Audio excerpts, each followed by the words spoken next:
एक छोटे से गांव में मोहन नाम का एक गरीब किसान रहता था।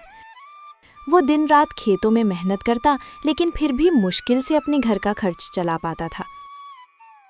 सुबह होते ही वो हल लेकर खेत में लग जाता, पसीने और चिंता के साथ अपनी जिंदगी को जैसे तैसे आगे बढ़ाता रहता। मोहन की पत्नी सरला एक सीधी साधी और समझदार महिला थी, जो हर हाल में घर संभालती थी। उसकी 2 बेटियां थीं। बड़ी बेटी गीता, जो समझदार और अच्छे स्वभाव की थी, और छोटी बेटी नीलम, जो चंचल और चालाक थी, लेकिन अपनी बड़ी बहन से बहुत ईर्ष्या करती थी।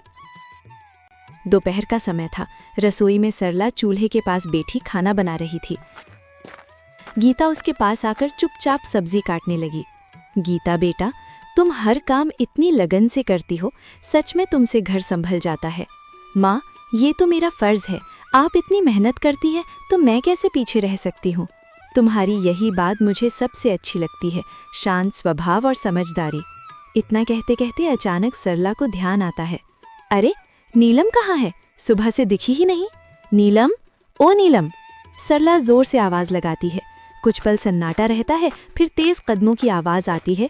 नीलम गुस्से और चिड़चिड़े अंदाज में रसोई में अंदर आती है। क्या है माँ, इतनी जोर जोर से क्यों बुला रही हैं? मैं कोई खाली नहीं बैठी थी।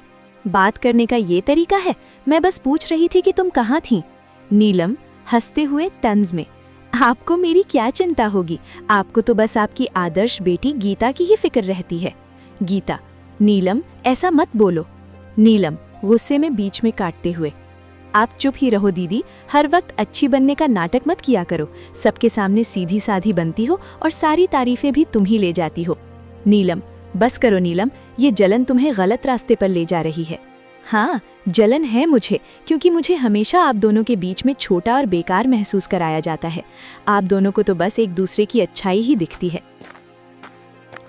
दोपहर की तेज धूप खेतों पर चमक रही थी। मोहन अपने खेत में हल चला रहा था। उसके कपड़े पसीने से भीग चुके थे, लेकिन वो बिना रुके काम करता जा रहा था। चारों तरफ सन्नाटा था, बस बैलों की धीमी चाल और हल्की मिट्टी चीरने की आवाज सुनाई दे रही थी। थोड़ी देर बाद मोहन रुका, अपने माथे का पसीना पोंछा और आसमान की ओर देखने लगा। हे भगवान, इस बार तो दया कर देना। हर साल की तरह इस बार भी अगर फसल खराब हो गई ना, तो घर चलाना मुश्किल हो जाएगा। बच्चों की जिम्मेदारी है, घर का खर्च है, कब तक यूं ही जैसे तैसे चलता रहेगा। वो गहरी सांस लेकर फिर आसमान की ओर देखता है। बस भगवान, इस बार कोई मुसीबत मत आने देना। बारिश समय पर हो जाए, फसल अच्छी हो जाए, ताकि मेरे बच्चों को थोड़ा अच्छा जीवन दे सकूं। इतना कहकर वो फिर से काम करने लगता है। तभी दूर से कोई आवाज लगाता है। अरे मोहन! मोहन मुड़कर देखता है। उसका दोस्त रामलाल उसकी तरफ आ रहा होता है। क्या बात है भाई, आज तो बड़े सोच में डूबे हुए लग रहे हो। क्या बताऊं रामलाल, किसान की जिंदगी ही ऐसी है। मेहनत तो पूरी करते हैं, लेकिन सब कुछ ऊपर वाले के हाथ में होता है। बिल्कुल सही कहा तुमने। इस बार तो मौसम भी कुछ ठीक नहीं लग रहा, कभी ज्यादा धूप, कभी अचानक बादल। हाँ, बस यही डर लगा रहता है। अगर समय पर बारिश नहीं हुई तो सारी मेहनत बेकार चली जाएगी। लेकिन मेहनत करने वालों का साथ भगवान जरूर देता है। देखना, इस बार सब अच्छा होगा। थोड़ा माहौल हल्का होता है, फिर रामलाल मुस्कुराते हुए पूछता है। अच्छा छोड़ो ये सब, बताओ घर पे सब कैसे हैं? भाभी जी और तुम्हारी दोनों बेटियां कैसी हैं? सब ठीक हैं। सरला तो हमेशा की तरह घर संभाल रही है, और मेरी बड़ी बेटी गीता, वो तो बहुत समझदार हो गई है। घर के हर काम में हाथ बटाती है, कभी शिकायत नहीं करती। अरे वाह, ये तो बहुत अच्छी बात है। आजकल ऐसी लड़कियां कहाँ मिलती हैं। हाँ, लेकिन छोटी वाली नीलम, उसका स्वभाव थोड़ा अलग है। चंचल है और कभी कभी गुस्सा भी जल्दी आ जाता है। समझाने की कोशिश करता हूं, लेकिन उम्र भी तो ऐसी है।